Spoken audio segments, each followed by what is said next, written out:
So, alright, here's the problem. The white king is in the one corner and the white queen is all the way in the opposite corner of the grid. So, okay, our king is a bit lazy one and only moves in two directions, down or to the right.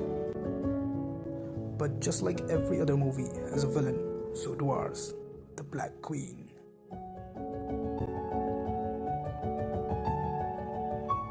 But the evil queen, she's not just an average black queen.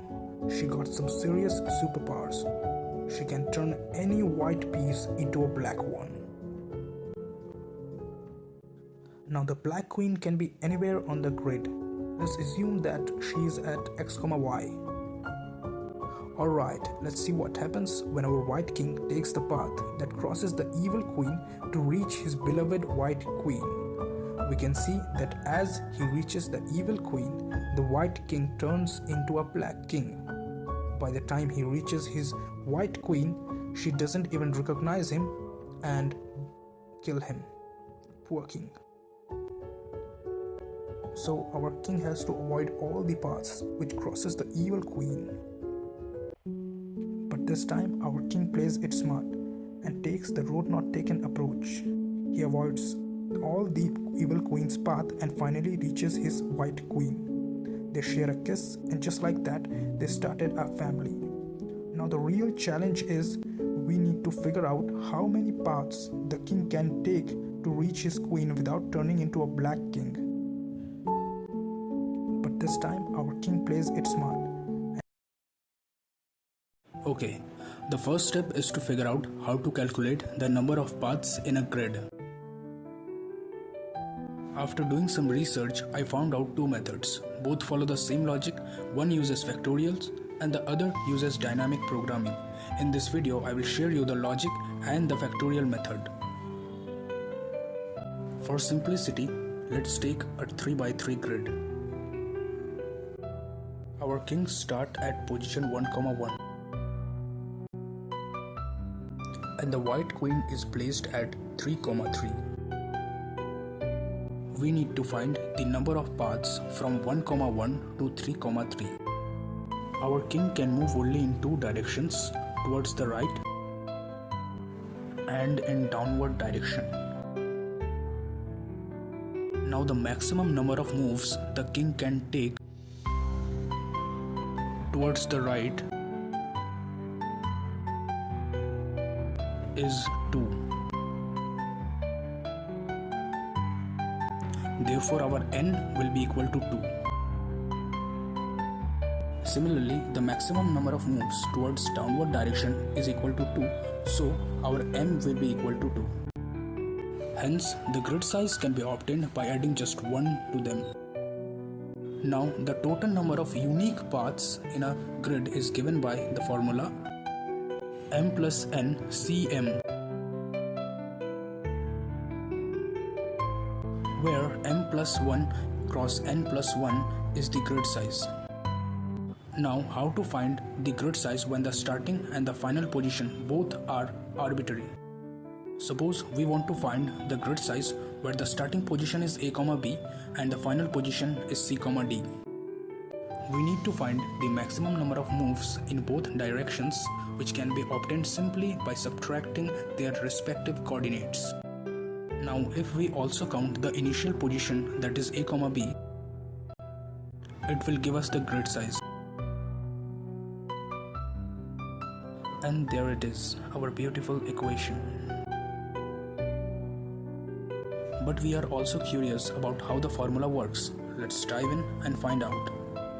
M plus n is the maximum number of moves the king can take from any point, and its factorial will give us the total number of distinct paths from both the directions.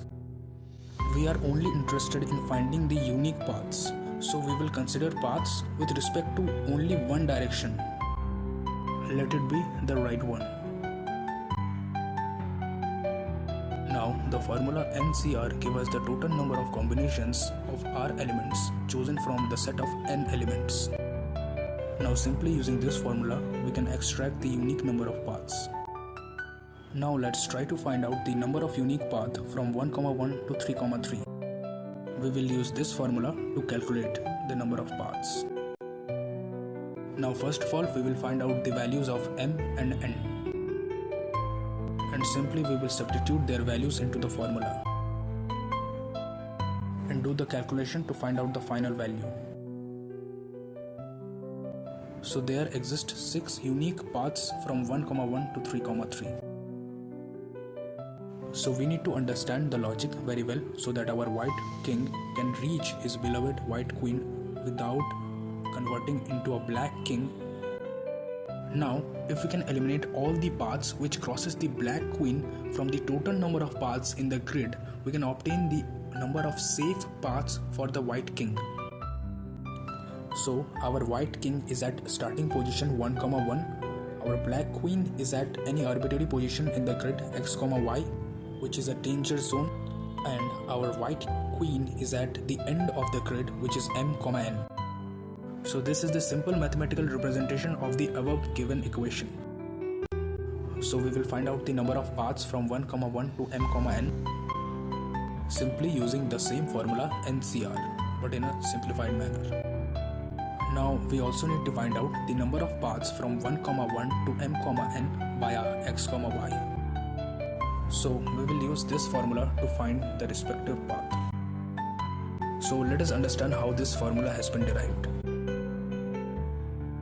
So we take a grid and place our actors into their respective positions.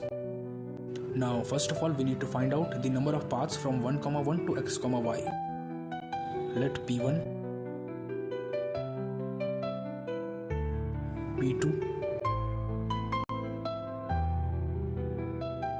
and P3 be the respective paths. Similarly, there exist two paths P4 and P5 from x, y to m, n. So if we observe, for each path from 1, 1 to x, y, there exist two paths from x, y to m, n. For P1, there exist P4 and P5.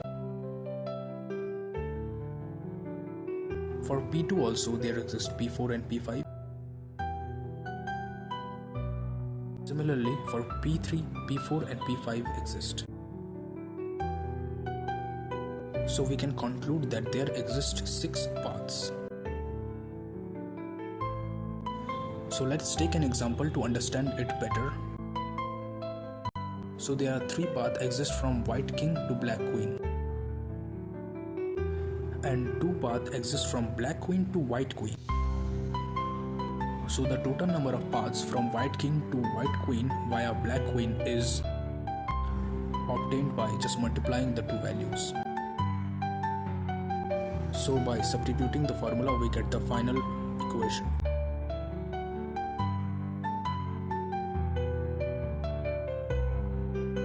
So let us understand this as well with an example.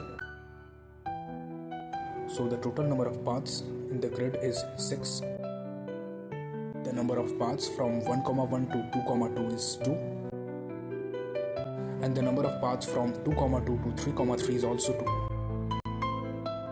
So using the above given formula, we calculated that the total number of paths from 1, 1 to 3, 3 without crossing 2, 2 is 2.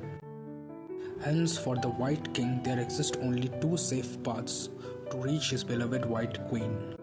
And finally, here comes the code, and I hope you all like it. Thank you for watching. Bye bye. See you all in the next video, where I will try to discuss the dynamic programming approach. Thank you.